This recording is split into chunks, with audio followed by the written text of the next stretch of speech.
হ'ব বহা মোৰতো চুবাবলৈ ৰাতিপুৱাই আহিলে আৰু roll number 1 Yes, sir. Roll number 2 উপস্থিত ছাৰ।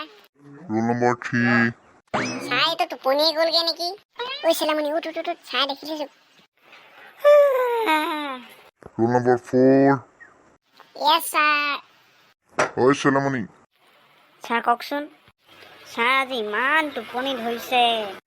কি হ'লনো তোৰ ইমান টোপনি ধৰিবলৈ? আৰু যে কালি তই স্কুল নাহিলি কেলে নাহিলি? কি যে ক'ম আৰু ছাৰ আপুনি বিশ্বাসেই নকৰিব পাই। কি কথা? কালি মই ছাৰ আমেৰিকাতে আছোগৈ নহয়। সেই পৰহি গ'লোঁ মই, আকৌ আজি ঘূৰি আহিবলগীয়া হ'ল। কেতিয়া গ'লিহি? ছাৰ পৰহি মই ভাত খাই পিনি ৰাতি ভাত খাই শুই দিছোঁ আৰু আমাৰ ঘৰৰ আগফালে চোতালত এৰোপ্লেন এখন পৰি উঠিছে আৰু এৰোপ্লেনখনত মই উঠিছোঁ, ডাইৰেক্ট গৈছোঁ আমেৰিকা। তাৰ পৰা মই উভতিব পৰা নাই, ইমান ধুনীয়া জেগা। কথা ক'বলৈ আহিছোঁ চালা। ছাৰ আপুনি মোৰ কথা বিশ্বাস নকৰে, কি আচৰিত। মানছিলা তই সঁচা কথা কৈ দেচোন, হয়নে নহয়? মই কেনেকৈ জানিম তই আমেৰিকালৈ গৈছিলি নে তহঁতৰ লেটিঙলৈ গৈছিলি? বাৰু মই তই এতিয়া প্ৰশ্ন এটা সুধিম। চেলামণি তই প্ৰথম উঠ। ছাৰ নেলাগে নেকি, কি প্ৰশ্ন সুধিব ন? তোক উঠিবলৈ কৈছোঁ উঠ, আৰু তই মোক প্ৰশ্ন কৰি নাথাকিবি।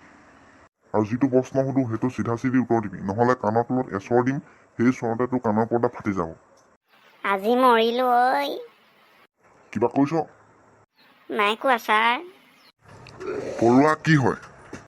ছাৰ পৰুৱা হ'ল পৃথিৱীৰ আটাইতকৈ সৰু বস্তু, সৰু পোক।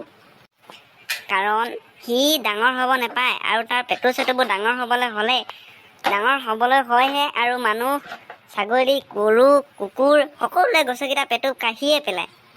তাৰ উত্তৰ শুন। তাৰ যেনিবা মমায়েকে হয়, সি যেনেকৈ কনফিডেণ্টলি উত্তৰটো দিছে।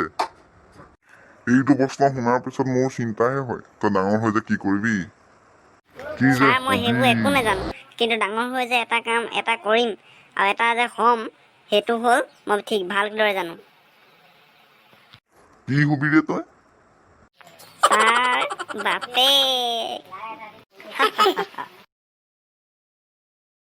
ঐ চেলামণি আকৌ কচোন, স্কুলত কি কাৰণে ল'ৰা ছোৱালীৰ মাজত কাজিয়া কৰিব নাপায়? ছাৰ এইটো মই জানো, ছাৰ এইটো মই জানো। কচোন তেন্তে তই কওক। ছাৰ কাৰণ কিয় পৰীক্ষাত কোন কাৰ পিছত পঢ়িব লাগে কোনে গম নাপায়। মই ক্লাছ কৰি থাকিলে ময়ে পগলা হৈ যাম। হ'ব দেই, আজিলৈ ছুটি দি দিম তহঁতক।